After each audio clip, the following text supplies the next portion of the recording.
Assalamualaikum warahmatullahi wabarakatuh. Hello everyone, welcome to my channel. I'm Hoir Rahman Abidin, postgraduate student in Salatiga in English department. I will present my presentation about a building pitch through mystic philosophy study on the role of Sunan Kalijaga in Java by Waston, University Muhammadiyah Surakarta. Let's see from the first side. This paper aims to study the teachings of peace invented in the Javanese tradition, particularly by Sunan Kalijaga. Maka ini bertujuan untuk mengkaji pengajaran secara damai yang ditemukan oleh Sunan Kalijaga di Jawa. Before Islamic culture dominated the country, Indonesian archipelago was largely influenced by Indian culture, particularly through Hinduism and Buddhism religious tradition. The transition period during that period, the most notable figure was Sunan Kalijaga. Sebelum budaya Islam mendominasi negara Indonesia, Indonesia dipengaruhi oleh budaya India, terutama melalui tradisi agama Hindu dan Buddha. Pada masa transisi ini, tokoh yang paling berpengaruh adalah Sunan Kalijaga. Next slide. Sunan Kalijaga was born as Raden Mas Said or Raden Said at 1450 AD in Tuban, East Java. He is known as Prince of Tuban, Raden Abdurrahman and Lokajaya. He lived during the end of Majapahit period and the growth of Asun Kingdom, period such as Banten, Demak, Mataram. Sunan Kalijaga lahir pada tahun 1450 di Tuban, Jawa Timur, dikenal juga sebagai Pangeran dari Tuban, dan hidupnya selama periode akhir Majapahit dan perkembangan Islam seperti kerajaan-kerajaan Banten, Demak, Mataram. As the core issue, Sunan Kalijaga mysticism will be analyzed through a philosophical approach. The paper focuses on how Sunan Kalijaga employ language as a tool to spread Islam teaching, particularly in his part of mysticism. Metode yang digunakan oleh penulis adalah menggunakan metode pendekatan filosofi. Maka ini berfokus bagaimana Sunan Kalijaga menggunakan bahasa sebagai alat dalam menyebarkan pengajaran Islam. Next slide. Sunan Kalijaga was a great figure in the Javanese literature and folklore. Javanese people consider him as a prominent saint who practiced mysticism during his life alongside Syekh Siti Jenar. Sunan Kalijaga mysticism is relatively different from Syekh Siti Jenar. According to Ahmad Qadim, Syekh Siti Jenar focused more on achieving diri sati, the true self, while Sunan Kalijaga was more concerned in guiding people daily activity to help them understand Sangkan Parang, the source and the objective. Nevertheless, both taught the doctrine of Manunggaling Kaula Gusti. Sunan Kalijaga adalah figur yang sangat terkenal di Jawa. Masyarakat Jawa menyebutnya adalah orang suci yang menyebarkan mistisisme selama hidupnya bersama Syekh Siti Jenar. Mistisisme Sunan Kalijaga berbeda dengan Syekh Siti Jenar. Syekh Jenar hanya memfokuskan pada diri sejati, sedangkan Sunan Kalijaga lebih memfokuskan pada mengarahkan masyarakat agar tahu tentang Sangkan Parang. Tetapi keduanya menggunakan doktrin sama, yaitu Manunggaling Kaula Gusti atau bersatunya manusia dengan Tuhannya.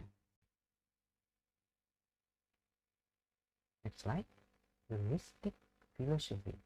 It's important to get a solid understanding of mysticism before trying to understand the roles of Sunan Kalijaga. Mysticism differs from magic.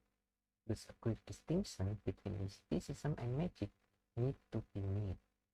The desire for mysticism is one for love.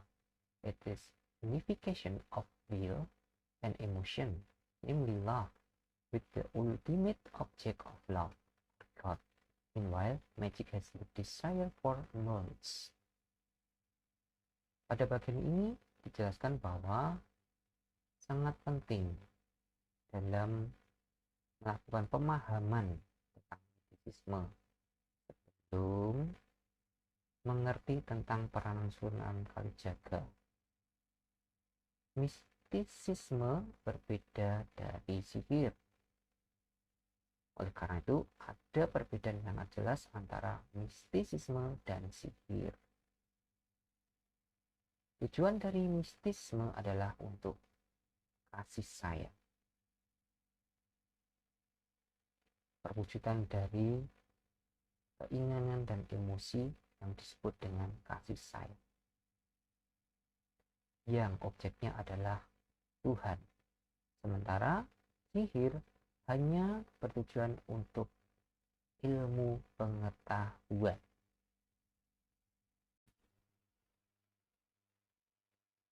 Next, the characteristic of mysticism. According to Underhill, there are at least 5 characteristics of mysticism. First, active and practical. Second, transcendental and spiritual. Third, the mystic is a lover. Fourth, mysticism entails defined psychological experience. Fifth, mysticism is self-surrender. The first, active and practical, means that mysticism is beyond just believing. It requires action. Second, transcendental and spiritual. The practice of mysticism does not necessarily show similarities to magic or religious ritual, even though it must be practiced. Instead, it is entire spiritual activity. Third, the mystic is lover.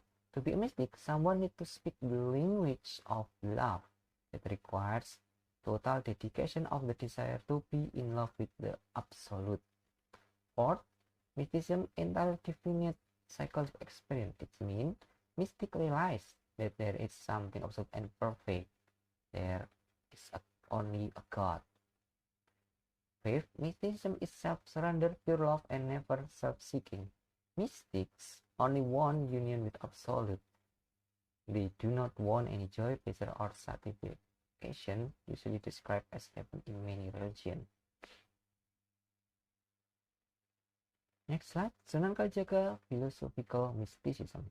Sunan Kalijaga contributed to such concept by using several religious terms in Japanese context. As many other Sufi traditions, the terms are inherited to the next generation by ijazah al-sama, or a certification of audition.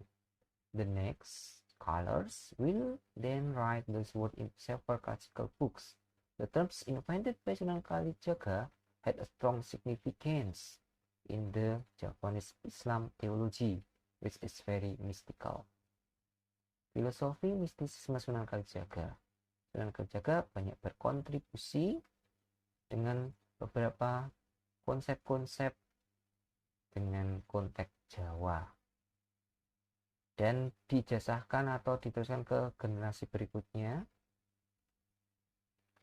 dan murid-muridnya akan menulis kata-kata tersebut menjadi buku-buku secara klasik. Kata-kata yang ditemukan oleh Sunan Kalijaga memiliki signifikansi yang sangat kuat dalam teologi Islam Jawa dan sangat mistis.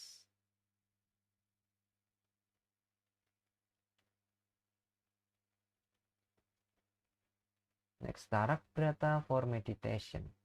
Sunan Kalijaga prefer to use Tarak Brata compared to Arabic terms such as tahanuts, halwah, tafakur, and itikaf in referring to the meditative practice in Islam as conducted by many mystics. Sunan Kalijaga also practiced meditation. His Tarak Brata was really famous because it gave him his name. According to Kodim, Sunan Kalijaga practiced meditation by controlling his breath. Tarak Brata adalah meditasi yang dilakukan Sunan Kalijaga yang digunakan untuk mendapatkan ketenangan. Dalam Islam ada istilah halwah, tafakur, dan iktikaf. Menurut Kodim, Sunan Kalijaga melakukan meditasi dengan mengatur pernafasan. Next slide. Sunan Kalijaga media to teach Islam. There are several media by Sunan Kalijaga to teach Islam, such as wayang, tembang, keraton tradition. The first wayang. Sunan Kalijaga used wayang to teach people about God and morality. With wayang, people will know about God and good characters from Pandawa and bad characters from Kurawa. Second, tembang. Sunan Kalijaga, also known as a composer, he created tembang or song for wayang. In tembang, there is an Islamic philosophy, and the people collected as suluk or book of song. Next, keraton tradition, Sekaten and Gerebek. Sunan Kalijaga influenced Sekaten and Gerebek tradition in Javanese that always celebrate every year, especially in Gerebek Murut. Beberapa media yang digunakan Sunan Kalijaga untuk menyebarkan Islam antara lain adalah wayang, tembang, dan tradisi keraton. Dengan wayang, Sunan Kalijaga mengajarkan masyarakat bagaimana karakter manusia dan tentang Tuhan secara tidak langsung melalui pertunjukan wayang dengan cerita-cerita yang terkandung di dalamnya. Ada karakter-karakter yang baik dari Pandawa dan karakter-karakter yang jahat dari Kurawa.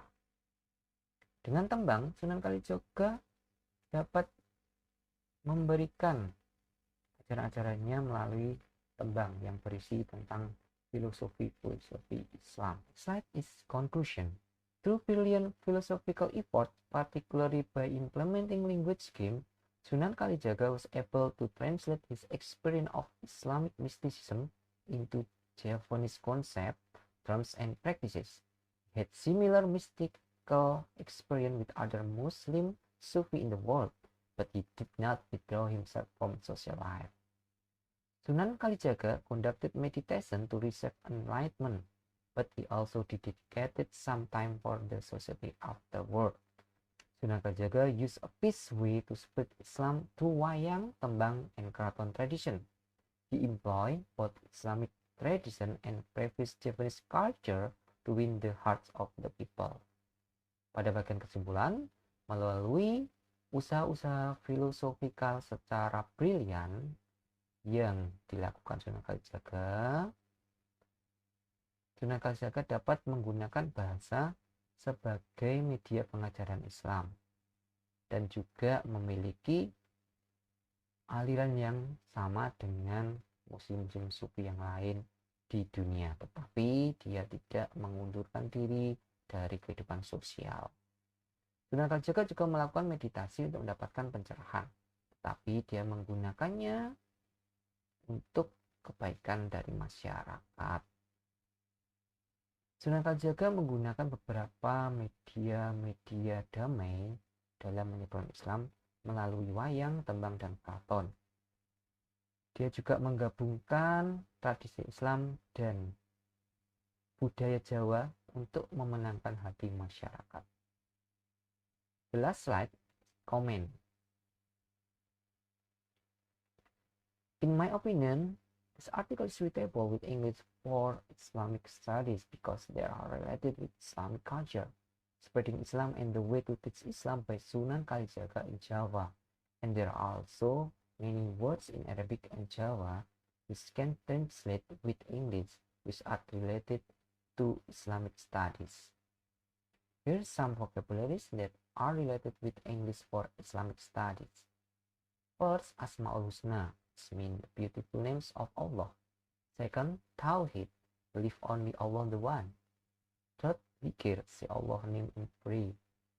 Fourth, Tahanut or Tafakur, meditation.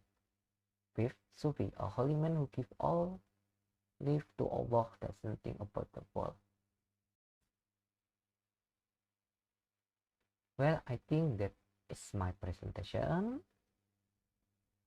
and I hope it give more knowledge. And thank you for the attention. Wassalamualaikum warahmatullahi wabarakatuh. And see you again in my next channel.